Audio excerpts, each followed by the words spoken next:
Class 12th NCERT नई वाली किताब, ये ज़्यादा ज़रूरी है, ठीक है।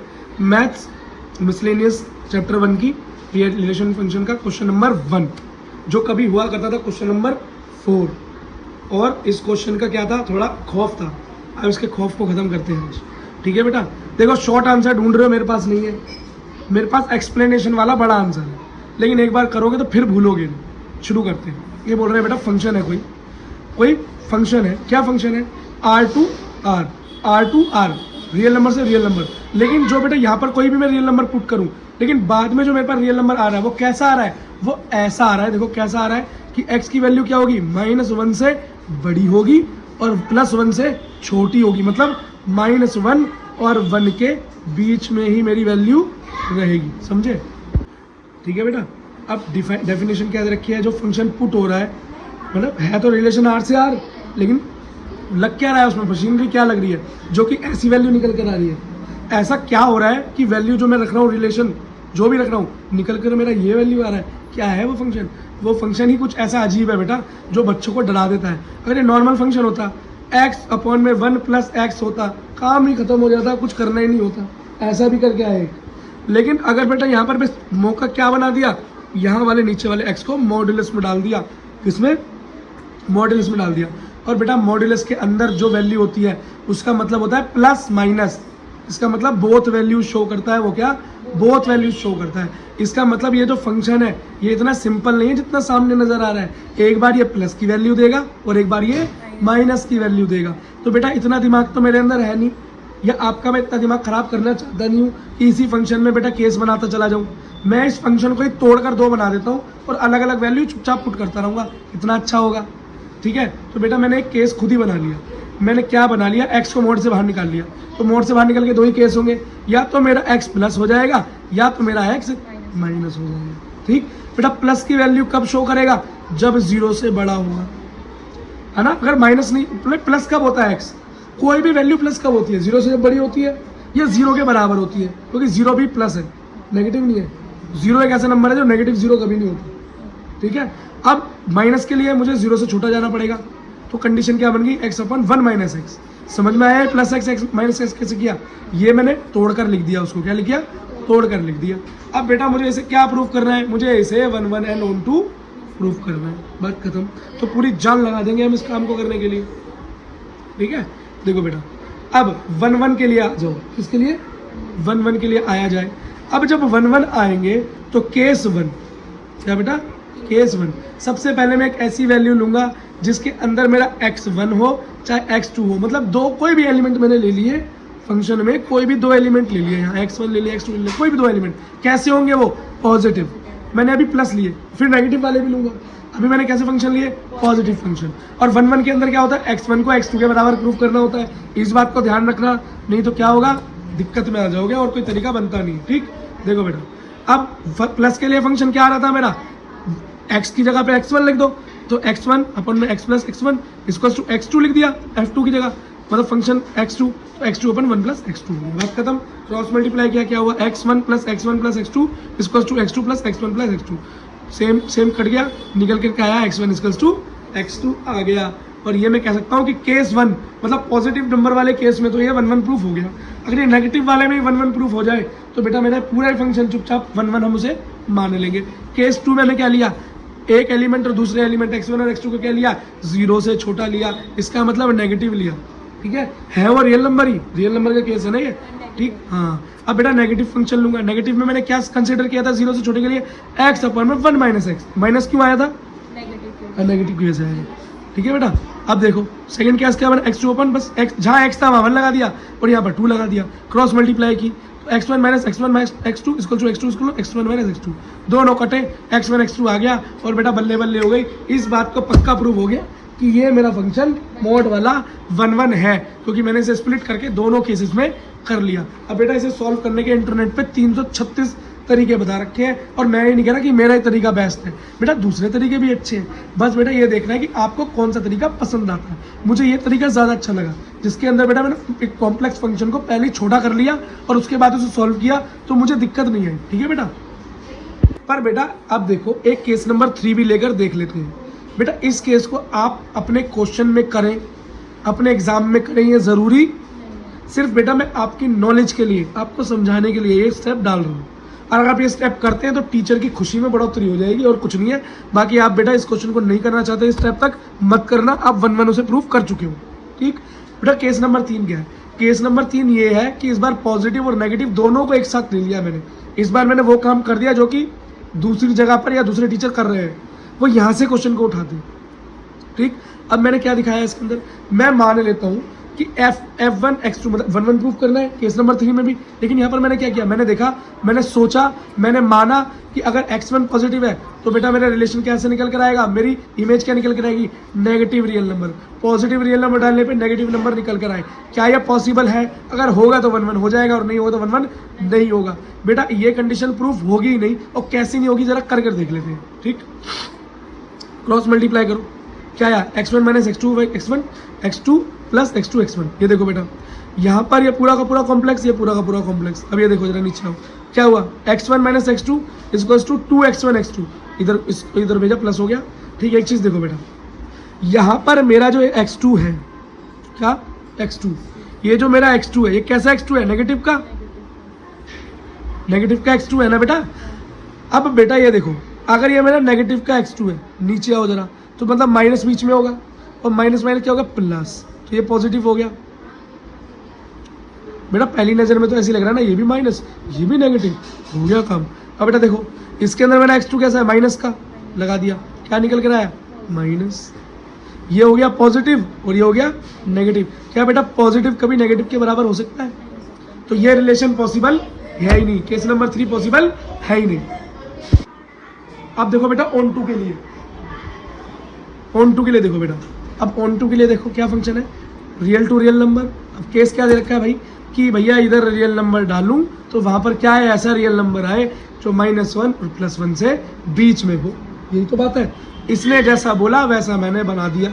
ठीक है, मैंने क्या बना दिया, देखो भैया -1 से बड़ा 0.5, फिर 0 ले लिया, और 1 से छोटा 0.1, 0.2, 0.5, 0.9 ले लिया। ठीक, 1 से छोटे नंबर ले लिए।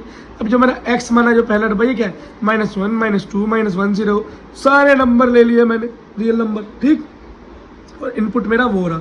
अब मुझे बेटा जब ऑन टू चेक करना होता है, मैं कहाँ देखता हूँ, डोमेन में कि कोडोमेन में? मैं कोडोमेन को देखता हूँ। मैं देखता हूँ इस कोडोमेन के अंदर जितने भी एलिमेंट हैं, कोई रह तो नहीं गया जिसका रिलेशन इस डोमेन के एलिमेंट से नहीं बन रहा हो। समझ गए? अब आप बोलोगे भैया इतने सारे रियल नंबर हैं, यहाँ तो रियल नंबर से रिलेशन हो रही है, चलो यहाँ तो लिमिटेड नंबर है, पर यहाँ तो अल्टीमेट नंबर है, अनलिमिटेड नंबर है, इनफाइनाइट नंबर है, कैसे पता लगाओगे कि सबकी इमेज यहाँ बन रही है नहीं बन रही? तो बेटा बस एक बात पता लगाऊंगा, फालतू कुछ और पता नहीं लगाऊंगा। यहाँ पर बेटा एवरी पॉजिटिव नंबर का इमेज, जो यहाँ पर जो इमेज बन रही है, तो इसको बेटा मैं प्री इमेज बोल दूँ, एक टर्म यूज कर लूँ प्री इमेज।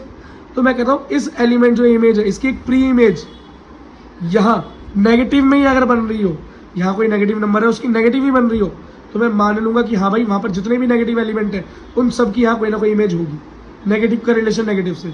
और यहाँ पर जो भी पॉजिटिव नंबर है वही में कोडोमेन में, अगर उस पॉजिटिव का वहाँ किसी पॉजिटिव से रिलेशन बन रहा है तो मैं मान जाऊंगा कि वो एक पॉजिटिव का, हर पॉजिटिव नंबर जो यहाँ पर है उसका यहाँ पर एक इमेज मौजूद है, ये मैं मान लूंगा इस फंक्शन के हिसाब से। और जो ये फंक्शन मुझे दे रखा है अगर मैं इसमें वैल्यू इनपुट करूंगा तो अब बेटा काम मैं वही करूंगा, मैं इस फंक्शन को ऐसे सॉल्व नहीं करूंगा। मैं डरता हूँ ऐसे करने से। क्यों डरता हूँ बेटा?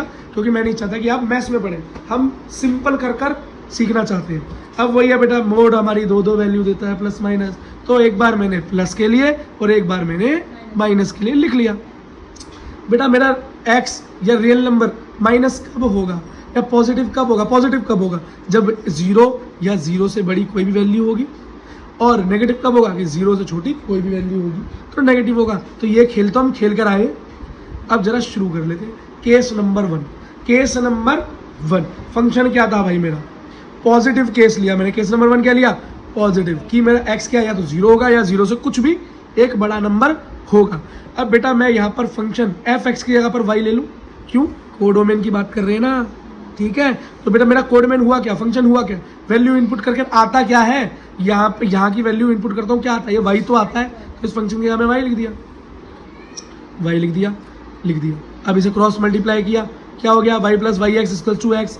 अब x को कॉमन x y इधर लो, इधर x माइनस वाई, अब x कॉमन ले तो आंसर क्या है y equals to 1 minus y x. अब x को इधर ही छोड़ो, अब मेरा क्या आया x equals to y upon 1 by y. ठीक, अब बेटा एक बात बताओ, यहाँ पर y की कोई भी पॉजिटिव की बात कर रहा हूँ ना बेटा, यहाँ में y की कोई भी एक पॉजिटिव वैल्यू रख दूँ, क्या मेरा x नेगेटिव आएगा कि पॉजिटिव आएगा? चेक करो जरा, y को 0 ही रख कर देख लो पहले, ऊपर 0 नीचे 0, 0 आया पॉजिटिव। अब 1 रख कर देख लो, रख के देख लो, 1 रख कर देख लो, 1 अपॉन 1 1 माइनस 1 0, 0 आ गया। 2 रख कर देख लो, 2 upon 1 minus 2, 2 upon 1 equals to 2। बेटा कुछ भी वैल्यू रख लेना पॉजिटिव, आपका क्या आएगा हमेशा यहाँ पे एक पॉजिटिव नंबर ही आएगा, जो कि मुझे समझा गया। पूछो क्या पूछना चाहते हो? क्यों लेंगे -2? बेटा यहाँ पे सिर्फ हमें वैल्यू लेनी है। अगर हम यहाँ पे ये वाली वैल्यू कह रहे हो ना बेटा जो फंक्शन है मेरा, ये मैं बस ये कहना चाहता हूँ कि ये जो मेरा कोडोमेन है, इस कोडोमेन का कोई भी नेगेटिव पॉजिटिव एलिमेंट, अभी पॉजिटिव की बात कर रहे हैं, जो भी पॉजिटिव एलिमेंट लूँ, यहाँ पर मेरे जो x आएगा वो पॉजिटिव ही आएगा। मतलब यहाँ के पॉजिटिव की रिलेशन यहाँ के किसी पॉजिटिव नंबर से ही होगी। तो मैं यही तो बताना चाह रहा हूँ, y की कोई भी वैल्यू ले लो, अब पॉजिटिव कोई भी, 0 क्या ले लो, देखो 0 या 0 से बड़ी कोई भी नंबर ले लो, कुछ भी नंबर ले लो, बेटा x हमेशा पॉजिटिव रहेगा। 0 लिया तभी भी पॉजिटिव आएगा, 1 लिया तब भी, 2 ले लो, 100 ले लो, 1000 ले लो 1000 बटे 1000 माइनस 1 माइनस 1000 क्या हुआ 100, 1000 बटे 999, और ये क्या है पॉजिटिव नंबर ही तो है। बात खत्म। तो मुझे समझ में आ गया, क्या समझ में आ गया मुझे जो समझ में आ गया उसे जरा इंग्लिश में बता देता हूँ। मुझे ये समझ में आया कि फॉर ऑल कोई भी वैल्यू y किसके बराबर, 0 या 0 से बड़ी किसी भी वैल्यू के लिए, ठीक है, जो बिलोंग करती है कोडोमेन से, y तो कोडोमेन से, जितनी भी वैल्यू निकल गई देयर एग्जिस्ट करता है, x की कोई वैल्यू एग्जिस्ट करती है किसमें, डोमेन में, जो कैसी है पॉजिटिव है, कैसी है पॉजिटिव है। ये मेरा केस 1 कंप्लीट हुआ। अब बेटा केस 2 की तरफ चलते हैं। अब बेटा केस 2 के अंदर हम वैल्यू कैसे लेंगे, 0 से नीचे, मतलब नेगेटिव। और क्या एक्सपेक्ट करेंगे कि भाई y मतलब कोडोमेन में मेरी कोई भी नेगेटिव वैल्यू जो है उसका कोई ना कोई प्री इमेज, कोई भी नेगेटिव प्री इमेज कहाँ होना चाहिए, डोमेन में। बात खत्म। सेम वही बात करनी है बेटा। अब बहुत ज़्यादा एक्सप्लेनेशन करके इसको लंबा करने की जरूरत नहीं है, क्वेश्चन को करते हैं। ठीक, देखो इस केस में मैंने क्या बनाया, देखो क्रॉस मल्टीप्लाई की, और ये माइनस क्यों लिया पता चल गया ना, जब स्प्लिट किया था तो माइनस, इसलिए माइनस लिया। ये आया, साथ में ले लो y equal to x plus x को कॉमन लिया, x बराबर y अपन 1 बाई। ठीक, अब कोडोमेन की कोई भी नेगेटिव वैल्यू डालो, तुम्हारा x कैसा आएगा, नेगेटिव आएगा। कैसा आएगा, कुछ डाल कर देख लेते हैं फिर मानेंगे। डालो बेटा कुछ, ठीक है, -1 तो 0 की 0 से बन गई, 0 को कंसीडर नहीं, कुछ और नंबर लो, 0 से कुछ भी छोटा लेना है, 0 के बराबर नहीं लेना होता है, -5 ले लो। चलो तो 1 माइनस 5 ऊपर -5 क्या है बताओ,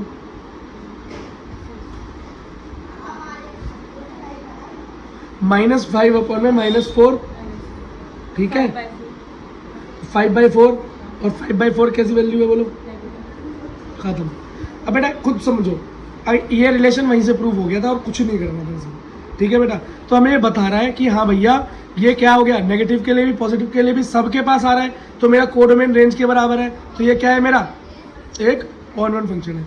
बोलना क्या है, फॉर ऑल, सेम वही बात बोलनी है बेटा, बस उसमें पॉजिटिव था, इसमें हमें नेगेटिव कर देना है। बस क्या वैल्यू रखी है कि x y equal to 1 plus x, domain खेल खत्म बेटा, क्वेश्चन खत्म। मिसलेनियस क्वेश्चन नंबर 2, देखो बेटा इसके अंदर बोल रहा है कोई फंक्शन है रियल नंबर से रियल नंबर, मतलब रियल नंबर डालो और रियल नंबर डालो। ठीक, फंक्शन क्या दे रखा है, f(x) दे रखा है x की क्यूब, मतलब यहाँ पर x डालो और x की क्यूब पालो, मतलब 1 डालो तो 1 की क्यूब, 2 डालो तो 2 की क्यूब। ठीक है, अब बेटा इसको 1 1 प्रूव करना है या इंजेक्टिव प्रूव करना है। इंजेक्टिव का मतलब 1 1 होता है, 1 1 प्रूव करना है भैया। 1 1 के लिए तो मैं जानता हूँ कि f(x1) इक्वल टू x2 होना चाहिए। क्यों बेटा, कोई भी एलिमेंट x1 डालूं चाहे एलिमेंट x2 डालूं, दोनों का बेटा एंड में क्या निकल के आना चाहिए, रियल नंबर ही निकल के आना चाहिए, है ना, क्योंकि x1 x2 दोनों रियल नंबर से बिलोंग करते हैं। चाहे x1 डालूं चाहे x2 डालूं, निकल कर क्या आएगा, रियल नंबर ही निकल कर आएगा। और यही प्रूफ करना होता है बेटा 1 1 के लिए। अब एक बात बताओ, फंक्शन में x1 डालूंगा तो x1 का क्यूब, x2 डालूंगा तो x2 का क्यूब, क्यूब से क्यूब हटा और निकल कर के आया x1 इक्वल टू x2। क्या हो गया भैया? हाँ ये तो मेरा 1 1 है और इंजेक्टिव है, और इसी के साथ क्वेश्चन खत्म।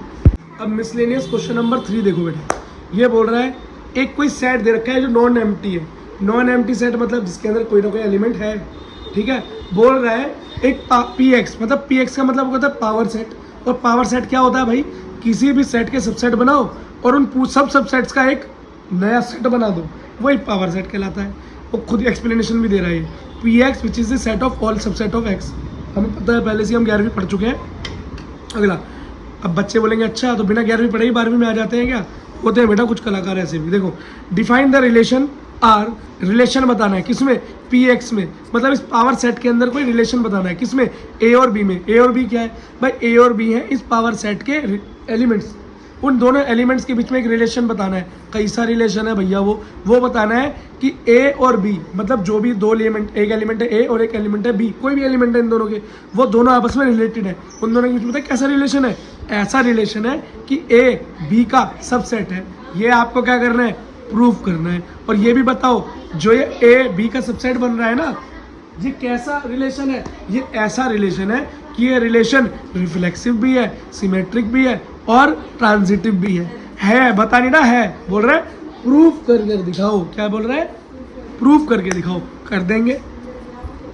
मान लो x मेरा कोई सेट है, उसके अंदर एलिमेंट मैंने मान लिए a और b। क्या मान लिए? a और b। अब आप बोलोगे भैया बड़े हो a और b क्यों नहीं माने? अरे छोटे लिख दिया, आप बड़े लिख देना, मैं नीचे बड़े लिख देता हूँ। लो, इसके जगह तुम बड़े भी लिख दोगे तो कोई फर्क तो पड़ेगा नहीं, ठीक है। तो बेटा छोटे से समझा रहा हूँ, बड़े जो आपको समझना है समझ लेना।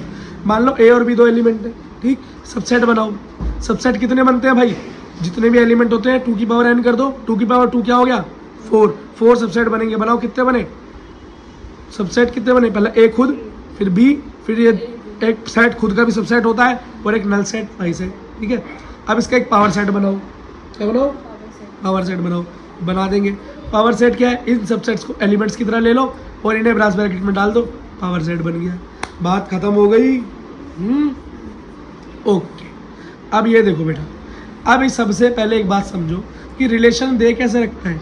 ऐसा दे रखा है px में और px में, मतलब पावर सेट x में और पावर सेट x में ऐसा रिलेशन दे रखा है कि a और b जो एलिमेंट है, a और b जो एलिमेंट है वो ऐसे रिलेटेड है, वो ऐसे रिलेटेड है एक दूसरे से कि a c का, a b का सबसेट है, ठीक है। तो बेटा इस रिलेशन को रिफ्लेक्सिव प्रूफ करना है।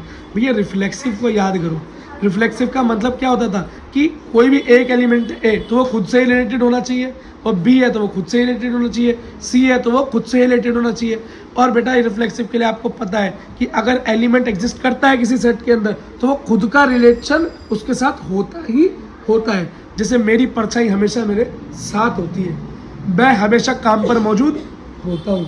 तो ए इज बिलोंग्स टू ए, तो ए बी का ए का क्या है? सबसेट भी है। क्यों भाई? क्योंकि जो एक सेट होता है वो जब उसका सबसेट बनाते हैं तो उस एक सबसेट वो खुद भी अपना होता है। तो ये क्या हो गया? रिफ्लेक्सिव प्रूफ हो गया। अब बेटा अगला पॉइंट है सिमेट्रिक प्रूफ करने का। और सिमेट्रिक का मतलब क्या होता है कि ए और बी के बीच में जो रिलेशन है वही बी से ए के अंदर भी होना चाहिए। बेटा ये चीज़ तो मैंने मान ली, चलो कि ए जो है बी का सबसेट है। देखो ये मानो बेटा कि एक बड़ा सेट है मेरा। क्या है मेरा बड़ा सेट? ये है जी बी, उसका कोई सबसेट है ए, तो ए छोटा है बी बड़ा है। अब ये रिफ्लेक्सिव प्रूफ करने के बाद एक चीज देखो, सिमेट्रिक प्रूफ करने के लिए क्या प्रूफ करना पड़ेगा कि बी भी ए का सबसेट है। क्या ये हो सकता है भाई? ए छोटा है बी बड़ा है, चलो मान लिया ए बी का सबसेट है, क्या बी ए का सबसेट है? ये हो सकता है? ये नहीं हो सकता। तो B is not the subset of A, so not symmetric. Third क्या है भाई? वैसे अब देखो थर्ड करने की जरूरत तो थी नहीं, क्योंकि सीधी बात खत्म ही हो गई। ये तो फंक्शन क्या सिमेट्रिक हुआ ही नहीं रिलेशन, लेकिन फिर भी ट्रांजिटिव प्रूफ कर ही देते हैं सिमेट्रिक के लिए। अब दिखाना तो वही ना, टीचर कहीं दुखी हो जाए ये ना करे तो, और तीस चीज़ के लिए मेरा नंबर कट जाए वो मैं चाहता नहीं। देखो ट्रांजिटिव के अंदर कोई तीसरा एलिमेंट ले लो, ए बी और सी। मानो ए बी का सबसेट है। क्या है? ये मानो बेटा ये क्या है मेरा? ए मेरा एक बड़ा सेट है कोई, ठीक। इसके अंदर मेरा कोई सेट है बी, और उसका भी सबसेट है ए, ये मेरा क्या है बी, उसका सबसेट है ए, ठीक। अब क्या है, अब बी का रिलेशन सी से क्या होगा कि बी सी का सबसेट है, तो ये बड़ा वाला सी है, तो बेटा ए क्या हुआ सबसे छोटा और सी क्या हो गया सबसे बड़ा। तो एंड का रिलेशन क्या बनता है, अगर ए बी का सबसेट है और बी सी का सबसेट है तो ए सी का सबसेट होना चाहिए, जो कि बात सच भी है। ए तो बेटा बी से भी छोटा है तो सी से तो बहुत ही छोटा है, तो हाँ बी सी का सबसेट है। इससे प्रूफ होता है कि ये ट्रांजिटिव है। लेकिन बात से करे क्या, रिफ्लेक्ट, ये सिमेट्रिक नहीं है मेरा रिलेशन। और बेटा क्वेश्चन समाप्त। मिसलेनियस क्वेश्चन नंबर 4 क्या दिया हुआ है देखो, find the number of all onto function. ये कह रहा है कि कोई सेट दे रखा है, क्या दे रखा है सेट, 1 2 3 4 डॉट डॉट डॉट कुछ एन नंबर तक जा रहा है। एन नंबर मतलब इनफाइनाइट नंबर नहीं तो इन्फिनिटी लगा होता, मतलब एन कोई नंबर होगा, बताया नहीं इसने हमें, वो कोई एन नंबर तक बात कर रहा है, वहाँ तक एलिमेंट है। अब बताओ इसके अंदर अगर मैं फंक्शन बनाऊँ कैसे, ऑन टू फंक्शन, कैसे ऑन टू फंक्शन, तो कितने बनेंगे। तो बेटा ऑन टू फंक्शन फाइंड करने का कोई फॉर्मूला होता तो मस्त लगा कर निकाल लेते, पर है तो नहीं, तरीके से करना पड़ेगा। चलो जी शुरू करो। और ऑन टू फंक्शन में किसके साथ, खुद के साथ, मतलब एक सेट ए मान लो ए है तो ए का ए के साथ, ठीक है, फंक्शन ए का ए के साथ। अगर इसे ए मान लो तो मैंने लिख लिया ए टू ए, ठीक है। मान लो ये फंक्शन अगर ऑन टू है, अब याद रखना बेटा ये कोई फंक्शन 1 1 कब होता है, मैंने पहले समझा रखा है, जिसे नहीं पता दोबारा सुन लो। अगर कोई फंक्शन 1 1 है तो वो ऑन टू होगा ही होगा, समझ रहे हो। अगर कोई फंक्शन ऑन टू है, ऐसे समझ लो, अगर कोई फंक्शन ऑन टू है ना बेटा, ऑन टू, इस बात को ऐसे समझ लो और इसे याद रखना। अगर तुमने किसी फंक्शन को ऑन टू प्रूव कर दिया तो शर्त लगा लो कि वो 1 1 तो होगा ही होगा, ठीक है। अगला देखो, function is defined as a function set A, f is on A must be 1 1। देखो क्यों मैंने इसे ऑन टू प्रूव कर दिया, इसलिए क्यों बेटा, इसका खुद के साथ ही रिलेशन हो रहा है ना, फंक्शन तो कुछ भी दे ही नहीं रखा, बस फंक्शन ही बोल रहा है ए से ए फंक्शन है, ए से ए फंक्शन है, तो मैं ये मान के चलता हूँ भैया पहले एलिमेंट का पहले एलिमेंट से दूसरे का तीसरे चौथे का चौथा और एन का एन से होगा, क्योंकि इसके अंदर बीच में कोई फंक्शन तो दे नहीं रखा कि एफ एक्स बराबर ये कोई फंक्शन है, वैल्यू पुट करके कुछ निकालो, कुछ नहीं बोल रखा, बस बोला खुद से ही रिलेशन है। तो भैया मैंने नहीं बता दिया ऐसे रिलेशन होगा और कुछ हो ही नहीं सकता।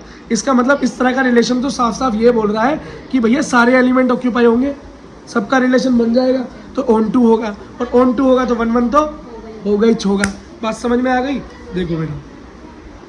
लेकिन इससे मेरा समस्या सोल्व नहीं हुई ऑन टू फंक्शन के नंबर की। बेटा एक चीज़ मानो, कुछ नंबर मान लेते हैं, 1 2 3 4 5 नंबर ले लिए, 5 ही उधर ले लिए कोडोमेन में। अगर बेटा मान लो ए की कोई इमेज बनी, 1 की कोई इमेज इसमें बन गई, मान लो 1 का रिलेशन 1 से ही हो गया, तो अब 2 के लिए कितने एलिमेंट्स बचे यहाँ, 2 को अपना रिलेशन बनाने के लिए कितने एलिमेंट्स बचे यहाँ, 4, और 3, फिर जब 2 ने किसी के साथ बना लिया, अब 3 की बारी आई तो 3 के लिए कितने बचे, 3, अब 4 के लिए कितने बचे, 2, और 5 के लिए कितने बचे, बोलो 1। Very good. तो बेटा ये देखो, आज जब हम इसको देखें तो हमारा जो रिलेशन बन रहा है वो क्या बन रहा है, 5 4 3 2 1। ये बेटा ये फैक्टोरियल नहीं है 5 का। अब ये समझो बेटा, टोटल जब 5 एलिमेंट थे, क्या जब टोटल 5 एलिमेंट थे, तो मैं ना जो टोटल मेरे रिलेशन बन रहे हैं, टोटल जो ऑन टू, जितने ऑन 1 1 की बात करो चाहे ऑन टू की बात करो, एक ही हो रहा है, तो जितने मेरे रिलेशन बन रहे हैं कितने बन रहे हैं, 5 फैक्टोरियल। अगर यहाँ पर बेटे n नंबर निकाल दूंगा तो इसका आंसर क्या हो जाएगा, n फैक्टोरियल। बात खत्म, यही इसका आंसर है। देखो मैंने कुछ नहीं किया है बेटे, नंबर n लगा दिया यहाँ पे, और मैं यही समझा रहा हूँ कि अगर इसकी इमेज प्री इमेज ए में बन रही है 1, तो एलिमेंट बचे n, उसके बाद n-1, n-2, n-3, यही तो होता था फैक्टोरियल। तो क्या बोल सकता हूँ कि भैया number of onto set जो बनेंगे, जो रिलेशन बनेंगे क्या होंगे, n फैक्टोरियल। खेल खत्म, क्वेश्चन खत्म।